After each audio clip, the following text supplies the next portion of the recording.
Live in HD with another video. Man, I ain't doing it. Was just chilling. So, um,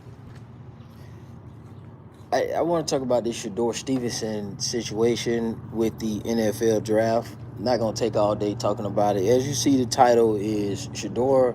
I said Stevenson. I keep doing that for some reason. I don't know why I want to say Stevenson, but Shedeur Sanders. My bad. I was looking at my son real quick. He distracted me. But Shedeur Sanders, the football player, quarterback, Deion Sanders' son. Okay, as you can see in the title, so fucking what if he got drafted late? Like who gives a fuck? Like this the issue that I have. Okay, so first of all, you don't know the other team's needs. You don't know what the other team's perspective from a managerial standpoint. You don't know what their perspective is on Shedeur Sanders. And nobody's obligated to draft Sanders because it's a feel good thing. To be quite honest with you, no one has to do that. I could care less about the guy playing quarterback. I think he's just an athlete that plays quarterback. I don't think they're highly of him. I mean, he went to a HBCU, great on him. It wasn't that competitive down there. Then he went to Colorado for 2 years. Colorado is not that good. I mean, it's not like this guy was in the ACC or the SEC. But they keep leaning on his 70% completion ratio and all that kind of stuff, man. I'm not that impressed. Just not that impressed at all. And I don't think it's appalling that the guy didn't get selected because everybody else wanted him to get selected when they felt he should have got selected. And the reason I don't feel that way because you got to think about all the dedication and the hard work that went into these other kids who have parents and families and who did what they had to do to be put in position to get drafted as well too. This is not about Sanders, okay? I know people want to make it about Sanders and try to pull the race card and stuff like this, but my key with that is you can't be pro-black spending your whole life trying to infiltrate into a white-owned scenario or situation. Okay, you know the rules, you know the game. You know that if you go into a particular field, you know all the consequences and responsibilities and privileges and benefits that come with that particular field, right? If you know you're going into being an astrophysicist, you know what comes with that. If you're going to be a Navy SEAL, you know what comes with that. If you're going in to be a world-class athlete, boxing or football, you know what comes with that. And if you don't know what comes with that, then you're an idiot, okay? I'm sick and tired of people uploading these videos, running their big old mouths about nothing that has nothing to do with nothing. First off, if you want to do the pro-black thing, okay, stick that shit up your ass. Okay, I'm sick of it. Like it's like if we're not gonna start a revolution, then stop talking about doing something. Okay, everything is not a plight for black folks. Y'all just be making stuff a plight for black folks. This dude is a professional football player that it has a dad that is done great with him. They played daddy ball. Everybody that has coached or have any experience with coaching and has been a victim of daddy ball, you know exactly what I'm talking about. Okay, Deion wants to coach his son. Great. We understand he's a great father. Cool. That's not what's on trial here. His fatherhood, his fatherness. Okay. Your goal is I want to play NFL football for these institutions that are predominantly white. The owners are predominantly white. You're going into their houses trying to talk about what you think they ought to do.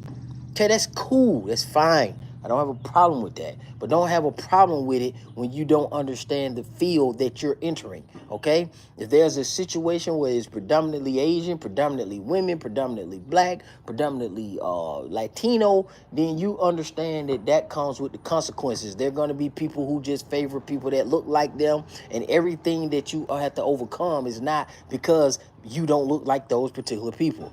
Deion Sanders' son is a fucking brat.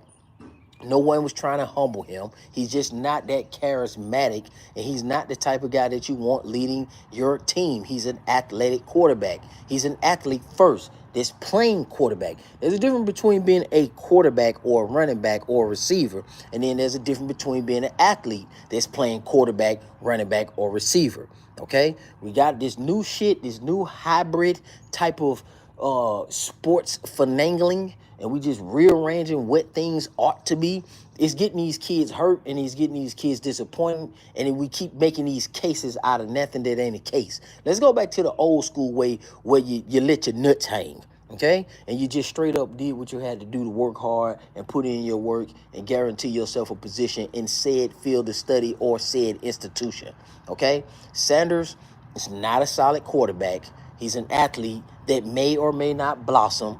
You're going to have to hear about Deion Sanders whining and running his fat mouth all through this man tenure as a football player. He's going to be into it with other players. He's going to be into it with the coaching staff because he's a Hall of Famer. He's going to keep throwing that up in people's face. And then he's going to act like that's a qualified to tell the general managers, the owners, the fans, and everybody that would listen to his big old wide mouth that he's a Hall of Famer and that's the qualified to tell him what everybody should be doing with his son and how they should run a goddamn organization. Deion Sanders don't own a football team. He don't own shit. You just own your likeness that you had in the NFL, and that's it, my guy. You can't come in telling somebody how they run their business. Like when you work for McDonald's, I don't give a fuck how many times you've been employee of the month. You can't come in telling McDonald's what they should and should not do. Okay, it doesn't matter if you fry cook of the month 18 years in a row. You still don't get to tell McDonald's what it is they get to do. You can't come in and start running people's household. No matter how successful you are, you can't come into another man's home and tell him what he need to do and ought to do based on your expertise. Those are only suggestions. And Deion Sanders don't understand that. Okay? And Shedeur Sanders is about to get ready to learn that the hard way. You're in Cleveland. Okay, shut up and put up. Let's see what you're going to do. And we don't need to go through all that other extra shit, man. That's just my take on it. Give me you guys' take. I just think it's too much attention given to these little sissies, to me, in my opinion. Shut up and play football. Or if y'all feel offended by that, to shut up and dribble. I'm not saying it like shut up and dribble because you don't have a voice. Shut up and focus on your craft, man. Like, this shit get on my nerves, man. Dudes you got nothing to do but make millions and millions of dollars, and they say everything in their power to blow that and fuck it up because they got a chip on their shoulder or they got some kind of pride and everything's woe is me. I don't want to hear all that crybaby shit, man. You're an NFL quarterback, hold your nuts and then lead and stop being a sucker hiding up under your daddy playing daddy ball. And no one's going to listen to Deion Sanders and his big-ass mouth all year long about when his son started getting sacked and ate up off the ball and throw 4, 5, 6 picks. Nobody don't want to hear that shit, man. That's my take on it, man. Zone 6, I'm out.